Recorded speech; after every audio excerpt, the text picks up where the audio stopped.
ഒരു ഈന്തപ്പഴ അച്ചാർ ഉണ്ടാക്കിയാലോ? ഈന്തപ്പഴ നാരങ്ങ അച്ചാർ. അതിനുവേണ്ടി ഈന്തപ്പഴം വേണം, നമുക്ക് വെളുത്തുള്ളി വേണം, കാന്താരി മുളക് വേണം, കായം വേണം, കറിവേപ്പില വേണം. ഇതെല്ലാമാണ് ഇതിൻ്റെ മെയിനായിട്ട് വേണ്ട ഒരു കോംബോ. മാത്രമല്ല നമ്മളിത് ഉണ്ടാക്കുമ്പോൾ പ്രധാനമായിട്ടൊരു കാര്യം, നമ്മൾ ഈ ഈന്തപ്പഴം ഇടയ്ക്കിടത്ത് ഇങ്ങനെ കഴിക്കാതിരുന്നാൽ മതി, അപ്പോൾ തീരത്തില്ല. അപ്പോൾ പിന്നെ നമുക്ക് ഇതിൻ്റെ നാരങ്ങ പ്രധാനമായിട്ടുള്ളൊരു ഇൻഗ്രീഡിയൻ്റാണ്. നാരങ്ങയും ഈന്തപ്പഴവും. പല വീട്ടുകളിൽ ഇത് ഉണ്ടാക്കും, പക്ഷേ ഇത് ഞങ്ങളൊരു വെറൈറ്റി വേറൊരു രീതിയിലാണ് ഉണ്ടാക്കുന്നത്.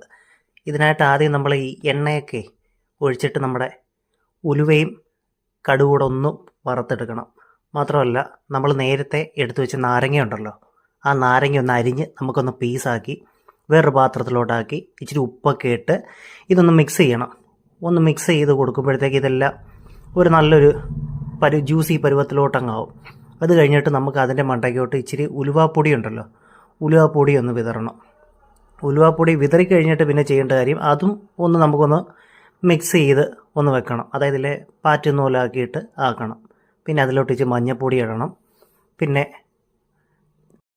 നമ്മുടെ ചീനിച്ചട്ടി അതൊന്ന് ആക്കിയിട്ട് അതിലോട്ട് നല്ലെണ്ണ ഒഴിക്കണം. ഒഴിച്ചിട്ട് നല്ല രീതിയിൽ ഇതങ്ങ് ചൂടാക്കണം. അതായത് എന്നിട്ട് നമ്മൾ നേരത്തെ ആക്കി വെളുത്തുള്ളി ഇതൊക്കെ ഉണ്ടല്ലോ, വെളുത്തുള്ളി, കറിവേപ്പില, ഇഞ്ചി, കായം അതെല്ലാം ഇട്ടൊന്ന് വരട്ടി കൊടുക്കണം. കായം എല്ലാം ഇട്ട് നല്ല രീതിയിൽ ഒന്ന് വരട്ടി കൊടുത്ത് നല്ലൊരു ഗോൾഡൻ കളർ ആവുന്നിടം വരെ നമ്മളിത് വരട്ടണം. എന്നാലും അതിൻ്റെ ഒരു ടേസ്റ്റ് നല്ല രീതിയിൽ ഇളക്കിയാൽ നമുക്ക് കിട്ടും. അതാണ്ട് ഇപ്പോൾ കാണുന്നത് പോലെ ഇതേപോലെ ഒരു ഗോൾഡൻ കളർ ആവുന്നിടം വരെ നമ്മളിതൊന്ന് വരട്ടണം. വരട്ടി കഴിഞ്ഞിട്ട് അതിനകത്തോട്ട് ഇച്ചിരി മുളക് പൊടി ഇടണം.